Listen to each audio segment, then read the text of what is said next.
It's your daily dose of Donna. Welcome to the show. Today is Thursday, March 6th. I am here running a little bit late, a little all over the place today because I am all over LA, literally back and forth from Hollywood to Sherman Oaks, and I'm rushing right back to Hollywood right after this, and then back to Sherman Oaks because oh my gosh, what a day. I will explain all about what I'm doing today. Don't you worry, you're going to be seeing me on another live stream right after this with Popcorn Planet and Zach Peter. I was recording, I was doing actually a documentary. I was filming for a documentary with Popcorn Planet this morning. I have some footage I can probably show you guys in just a moment.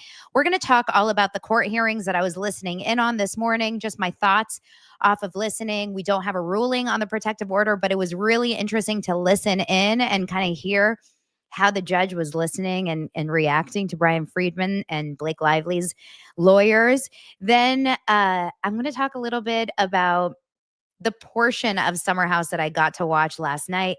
Hannah Berner did speak up, and there's like some rumors going on about Andy Cohen. There's also a lot of other random gossip that has been coming out all morning long. I haven't had a lot of time to really do some intense research on stories just because I haven't been at my computer, but we're going to have a shorter show today, but we're going to have a fun show. Short, but fun. Don't you worry. I've got your back. I am going to keep going no matter what.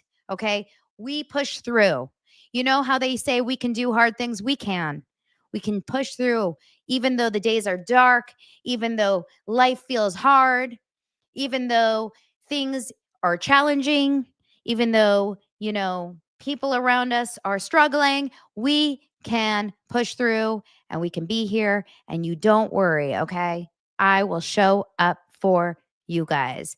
So it's all good. Everyone, make sure to leave a comment. Make sure you're subscribed. Make sure to show me some love. Today, you are getting a show. It is your daily dose of Donna.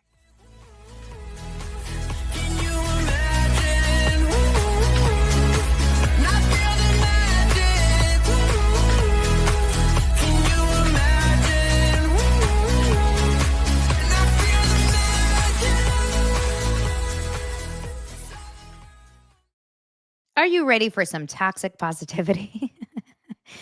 LH says, toxic positivity, unite, TPU. It's the TPU show of the day. We just bring toxic positivity. Yes, we do. Toxic positivity. How about you? That's lit. Why is there a fly in here? Is it Blake? Did she come to visit us? Probably did. She probably doesn't trust us. I told you they're what's it called? They're tapping in. They're tapping into all the favorite creators. I'm seriously believing that they are. Well, let me show you where I was this morning. This is me and this is us this morning. This is us. It ends with us. Look at Zach. Zach has better skin than me. Zach was wearing high heels. I'm going to make fun of him this morning. He looked so cute. He has that shuffle. Do you guys know that? Zach has that little shuffle. That's Andy at Popcorn Planet. And we were chilling. We were chatting. We were having a good time. Then we were, let's see. That was me getting interviewed. Let's see what I was saying. Probably something stupid, knowing me. Well, I don't want to give you guys away here. Oh, that's me talking. Oh my gosh. Don't want to show you where I am. Ah! Exit.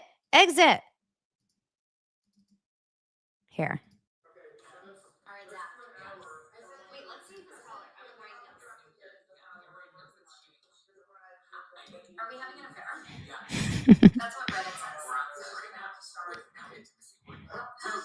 I'm not going to stream it. You have to set it up. That's what I'm worried about. I don't have time to set up, but I need her to scratch me. What are you talking about over there? What are you talking about? She's more worried. Oh, we're talking about our live when you need to come back. Okay. That's what I'm figuring. Okay, we're figuring it out. You're leaving me here without. Are you worried? You're my intimacy partner. I know. I'm scared. I was here without you. If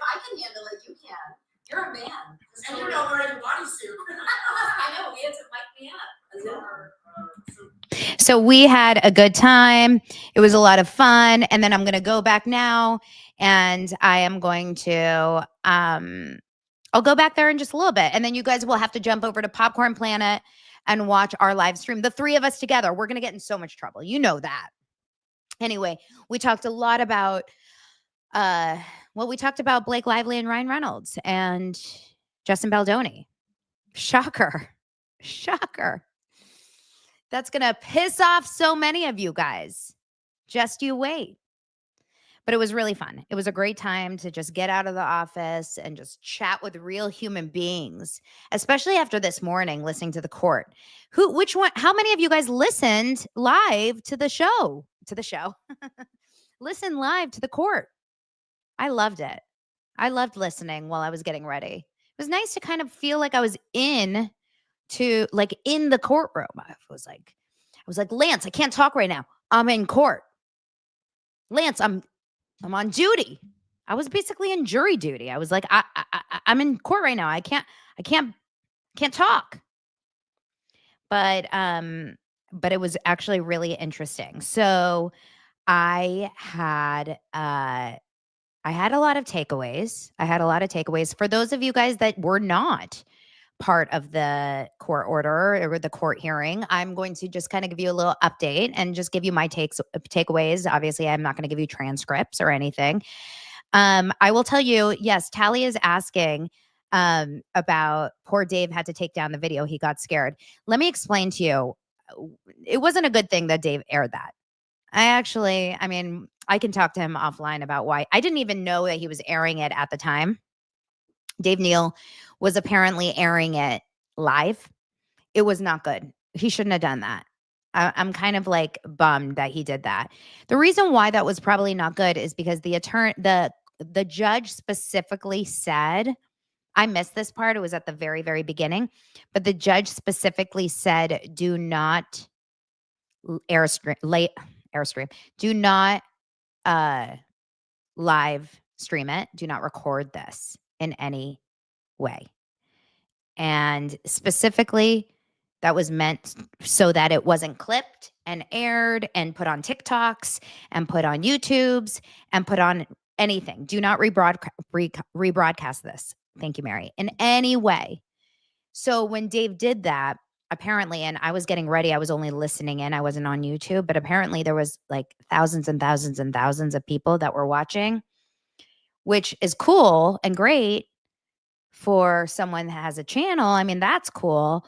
The problem with that is we want access, right? Like for people like us that are covering this story every day, we want to know what's going on. So for the fact that they gave us court access and public access, that's huge. And we want that. So if we are listening consistently and we're starting to put the first time we ever get access online, it's going to give Blake Lively's team the ability to say, well, this is why we should never get this access again. We shouldn't give the creators or the public access because look what they're doing. They're taking it and they're using it for content. And that is exactly why this should never be an option, which is horrible for people like us that want to have the ability to listen in. At least since we can't have it televised, we should at least have the ability to listen in. So it's better that we at least get to listen in and then just take notes and just reverb it back to you. So that's what I'm really hoping gets to happen. I hope they don't remove that access for us. So I will tell you everything. Thanks, Julie, for the super chat. Watching you every evening from Switzerland. I adore you. I'm obsessed with Switzerland. I've been there one time when I was a kid. Obsessed with Switzerland. It's one of the most beautiful places I've ever been to. So you're so lucky that you live in Switzerland. Thank you so much. So I want to just give you guys a little bit of an update on what I took away from it and the story around how basically it's getting reported. I don't know exactly what the judge will say about it, but I'll tell you my first thought. And maybe I'm biased because I'm going into it, obviously, with some preconceived notions about the case and what I believe. I personally believe that there should not be attorney eyes only privileges on this case. I've talked about this before. Brian Friedman has a really good point. He says these are not trade secrets in terms of, we're not talking about Coke versus Pepsi. We're not talking about, I used on my show the example of marinara sauce, like Rao's versus Prego. We're not talking about two entities that will be stealing each other's trade secrets. It doesn't fully make sense that you would have to protect each other. I think it should be for all eyes only in the party. And then if there's a specific piece of information that they do not want Brian Friedman's clients to be able to see, that specific information, Blake Lively's team can then go to the judge and say, this I do not want Justin Baldoni or the PR people or anyone on that case. I don't want the clients to see this specific information, for example, health records or trade secrets or whatever. That makes more sense to me. But what they're trying to fight, what Lively's team is trying to fight, is that everything is attorney's eyes only. And then Brian Friedman would have to go and fight for the specific things that he would want to show Justin Baldoni and all the defendants, which seems like way too much work for Brian Friedman. He's not asking for that attorney's eyes only. It doesn't make any sense for that. So when I was listening in, and maybe, like I said, I'm a huge fan of Friedman. If I want an attorney, he would be goals. He would be the attorney I would go to. So every time Brian Friedman spoke, I understood exactly what he was fighting for. It made sense to me. Every time Lively's attorneys spoke or Leslie Sloan's attorneys spoke, it didn't make sense to me. It didn't make sense to me. And I really, truly wish that, I mean, not even I wish, I don't understand how the judge can make his decision in favor, personally, for anyone but Friedman. It doesn't even track for me how he could make his decision for anyone other than Friedman in this case. So Daily Mail is positioning it as, and this is why I called it, Blake versus Justin round 2. They're saying Blake Lively and Ryan Reynolds clash with Justin Baldoni again, as the couple claim that their profound medical issues are at risk of being leaked. What do you think that means, you guys? Profound medical issues. What could those be? Very interesting that that's the headline. I mean, it is a headline, of course, because they kept saying that they're worried about profound medical issues. I mean, is there something that Blake Lively is hiding with her medical issues? Is there, some sort of, I mean, of course, no one wants their medical issues, their private medical issues, be something that is a public matter. I understand that completely. I'm wondering if it's possible that she didn't have strep throat as many times that she actually did. And maybe she doesn't want that coming out. Maybe she just didn't want to go to work a few of those times. You guys are thinking maybe it's a surrogacy. Oh my gosh. Maybe a mental illness. Maybe. Okay. I mean, so like I said, and like they are saying, those things can be taken and created into attorneys' eyes only, but not the entire thing. It says attorneys for the actress claim that without proper protections, Baldoni might tell the press about her security arrangements and her medical information, as well as conversations with celebrity friends and her husband. Even details about Lively's children or profound mental issues could be leaked if they were given to Baldoni. Baldoni's attorneys hit back and said that the idea that they would do this was offensive, and said that Lively was asking for a different law to protect their powerful and famous friends.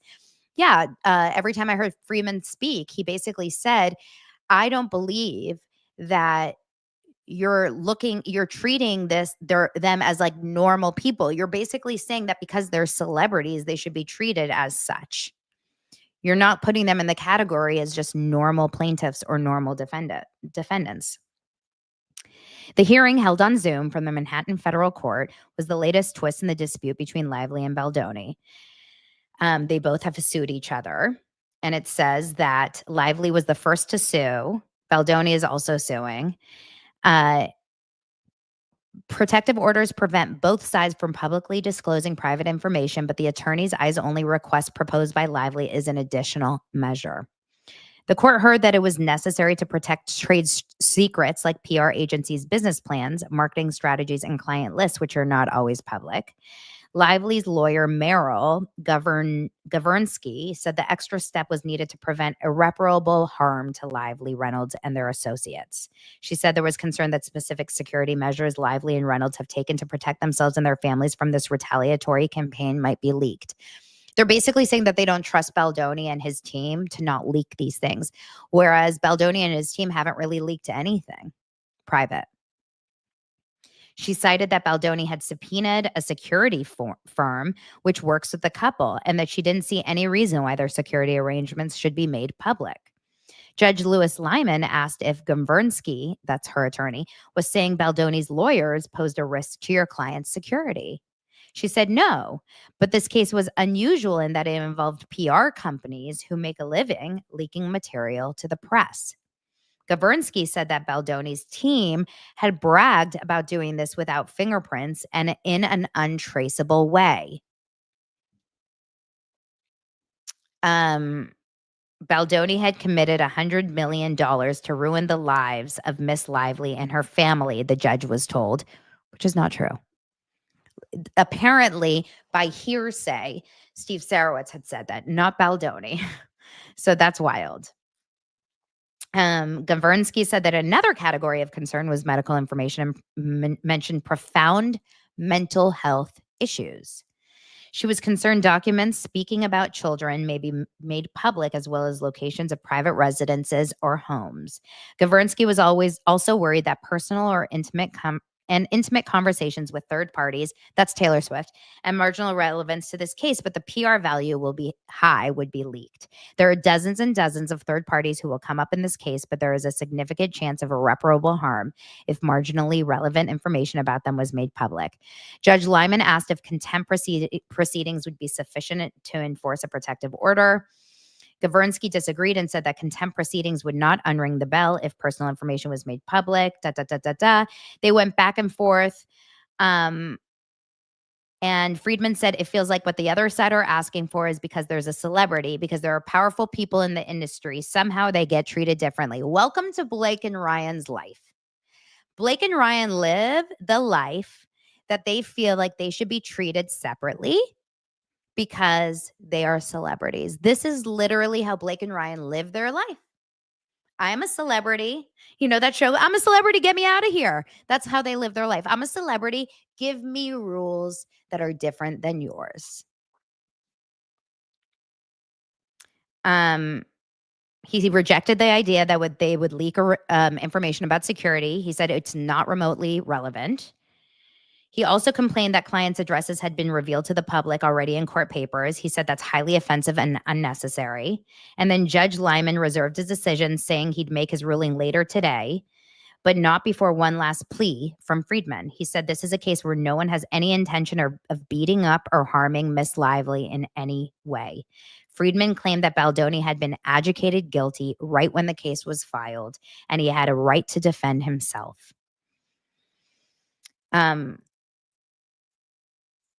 So that's what he said.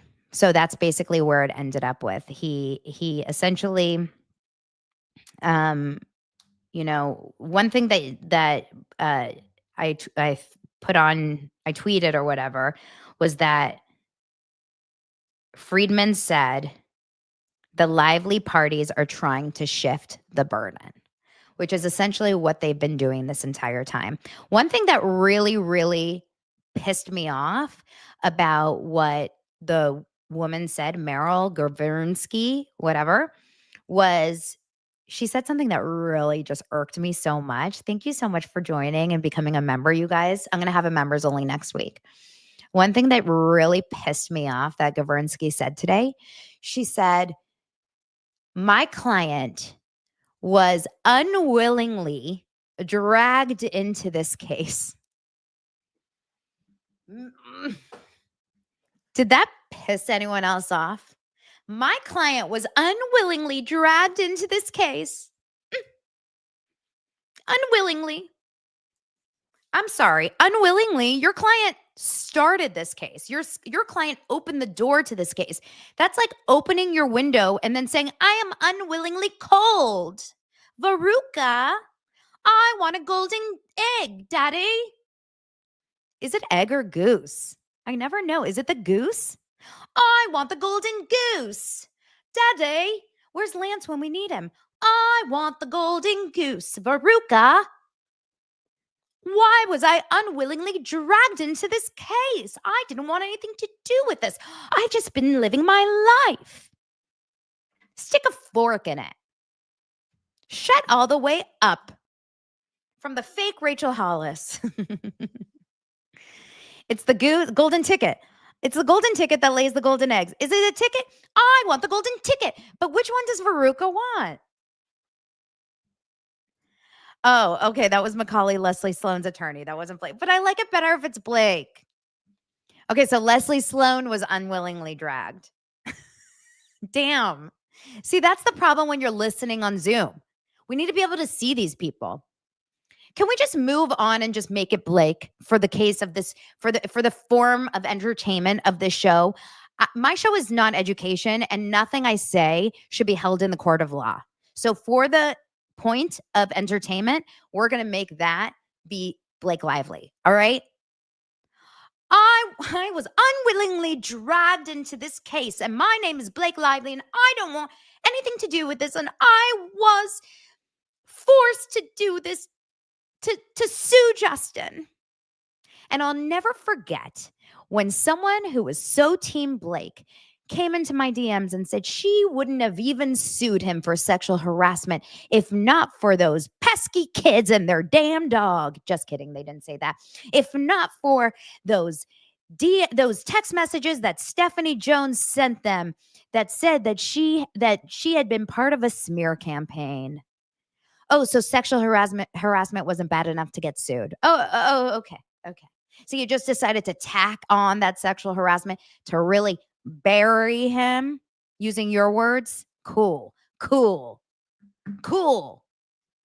Over you. Susan says, did you see the article on Justin's dad's Insta post in a world of Blake and Ryan's via Justin? Of course I did, because you know what? Dads and moms are good. They will always stand up for their kids. Sometimes to the detriment, we've already seen with the laundries. But you know what? I will say they know what's up. They know what's good. You know, every single day I get a new DM from someone that knows Justin. People that have worked with Justin, like big actors. And I wish I could say their names. I really wish, but they tell me that they don't want to come out yet, like with their names. But every single day I get DMs from people who are on TV, who have millions of followers, who are people you guys know, who have worked with Justin. And they tell me, like, this is a good man. I will always hold strong. This is a man that has worked with countless women who have never, ever touched any claims of sexual harassment or anything even close until he met someone like flaky Veruca Ursula. And then your life falls to shit. I want a film. I want a DV film. I want an Oscar. I want PGA marks. I want to marry Ryan Reynolds. I want it all. Let's go on to other things just because we don't have a lot of time today. I have to wrap in a few minutes. We'll see what happens. I'm looking forward to see what the judge says. If anything comes out, you guys let me know if anything comes out. I know Nick Viall was on Heather McDonald this morning. I did talk to Zach about that briefly. I think Zach may be doing the show next week for Heather. But I heard that Nick Viall was impossible to listen to on Heather McDonald. I'm dying to listen to it. Nick will be holding strong for long about that right now. I think Nick will never let go of his pro Ryan Reynolds stance. I think Nick and Ryan maybe are in on something together. Who knows? We'll have to see. But I will be listening to that for sure. So there you go, Heather McDonald, giving you some more listens. There you go. Don't worry. On to the next. I watched a bit of Summer House last night and I couldn't finish it. And I can officially say now that Kyle Cooke is 42, I think, going on 22. I can't stand him. I can't stand Kyle Cooke. Remind me, well, I was just supposed to say, remind me to never marry a man like Kyle Cooke, but I'm already married. But if you ever have to marry, this is good advice for Blake Lively if you're watching, okay? Snaky Flaky, if you're watching, never marry a man who ruins your life more than helps your life, okay? Your husband should probably not be the reason for the arguments that you get into with people. You should never feel embarrassed about your husband's behavior all the time. You should never have to stand up for your husband with your girlfriends. You should never have to break up fights with your husband and your friends. That's awkward. Kyle Cooke needs to grow the F up. And Kyle Cooke needs to get off of a summer house shared house with 22-year-olds because he is not growing up. And Amanda Batula, you probably need to break up with him. Just saying. I have a hard time watching that show now. I love Summer House. That was my favorite show on Bravo. I'm struggling. Can't watch it. Ray agrees. Needs a whole new cast. They have aged out for that genre. I agree. Beth says Amanda needs to get out yesterday. Also agree. I can't watch it. I'm struggling. Okay, so I'm not alone. Lindsay's not drinking because she's baking a baby. Carl's non-alcoholic because he's a recovered alcoholic. He's sober. So we've got these two adults who are actually growing up. Then we have Danielle in there who's not married and she's still like trying to like hook up, but she's 40 years old. Like it's so weird. Then we have this like Kyle and Amanda who are 40, married, but still don't know what they're doing with their lives. And then we have these young ones, like 21 years old, partying and hooking up. It's so strange. Nothing is making sense. Nicole says it right. The most ironic part is that Carl and Lindsay seem like the only normal ones. Yes, because people grow up. The only normal ones are the ones who are sober and grown. Welcome to my life. I'm not sober, but I'm grown, I think. Last I checked. Yeah, I think I'm grown. Not according to, my haters, but I think I'm grown. It works. It works. Okay, can't handle that show. We have to move on from that. But Hannah Berner did speak. I wanted to follow up on yesterday's show. Hannah Berner did speak about Megan the Stallion. You guys remember, if you don't remember yesterday, Hannah Berner got a little bit mini canceled because of her microaggressions. The internet was not happy with her about her conversation with Megan the Stallion. She spoke about, she said that when she listens to Megan the Stallion music, it makes her want to fight, or when she wants to fight, she listens to Megan the Stallion music. It wasn't the best. And then she stayed silent for 3 days. Not good. Just like what I was talking about with Andy today at Popcorn Planet. I said, you absolutely need to, absolutely not leave things quiet. With Shirsty's interview with Blake Lively, when Blake Lively said, congrats on your little bump to Shirsty and was an asshole, and that interview got released, guess what Blake Lively didn't do right, which she should have done? You put out the small fire before it grows and grows and grows and grows. And then it gets so out of control that you can't put it out anymore because now it's a wildfire. She fucked up, right?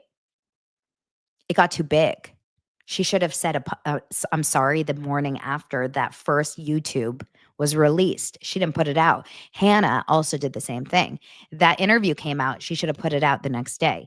She didn't put it out. It got too big. And now she releases her Insta story. And I don't know if it's enough, but she says, interviewing Megan the Stallion was a dream of mine. I love her music. It's my go-to whenever I boost my confidence before a show. Looking back at the interview, I wished I used any other word except fight to describe how her songs impact me. It was a careless choice of words. And though there was no ill intent, I recognize and acknowledge that what I said has a deeper meaning. And I am so sorry to Megan. I appreciate everyone who brought this to my attention. Hannah. She said that on Thursday. Sunday, 4 days.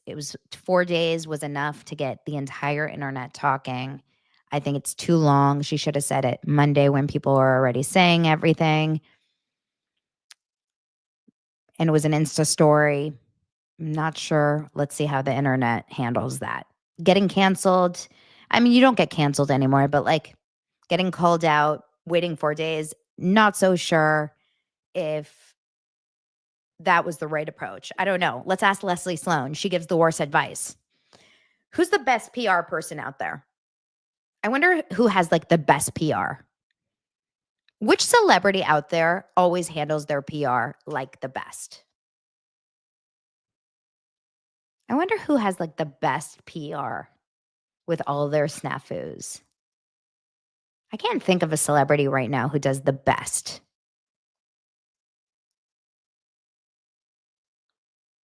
Interesting. Lindsay Hubs, Hubs House. Lindsay Hubs actually does have pretty good PR. Kris Jenner. I don't know about Kris. Interesting. Jason Evans. Brad Pitt. Okay. Taylor and T-Pain. Oi. Okay, next. Um, finally, Andy Cohen. Have you guys heard this rumor? Did Zach talk about it on his show? I can't remember if Zach talked about it yet or not. Andy Cohen. There are rumors about Andy Cohen. Let me know if Zach talked about it or not. Birdies are speaking. Birdies are speaking that Andy Cohen may no longer be working at Bravo soon. We'll have to see. We don't know, but it's possible. Okay, he did good. There's a lot of rumors going on behind the scenes that Andy Cohen is no longer going to be at Watch What Happens Live within the next very soon. Apparently, and these are just rumors now, but a lot of high profile people are talking about it behind the scenes. Apparently, it has something to do with the lawsuits that are still going on out there. And they're moving into discovery phase. And we don't know if it's actually going to happen or not. But this is a real thing. So I would be very interested to see what's happening. But if I'm going to be 100% honest, I wouldn't be surprised. And here's why. You guys are going to think I am crazy. Andy Cohen has been very loud on Twitter, etc., in a different way lately. And I've noticed a lot of like, what if I said microaggressions? But like interesting things. And it's a different side of him. And I wonder if he just doesn't care or if he's moving more into like a political side. Not like he's going to go into politics, but I wonder if he's like, he cares less about trying to appeal to the public. And he wants to just get really loud and opinionated about his super strong beliefs politically. And he doesn't care about trying to just like appease the world. You know what I mean? Like as an entertainment host. And I think he's trying to really go strong in like the MSNBC world or something. It's very possible to me. That's my gut. I have not heard that from anyone, but I've just been paying attention how loud he is on his show about politics and how like on a Bravo show, which doesn't really track necessarily because Watch What Happens Live is not a political show. And then he talks about it obviously very much on his radio show.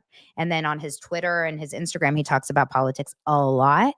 And there's a part of me that feels like he may be doing a strong political shift on his personal show, whether it's his radio show, podcast, something. And that's fine.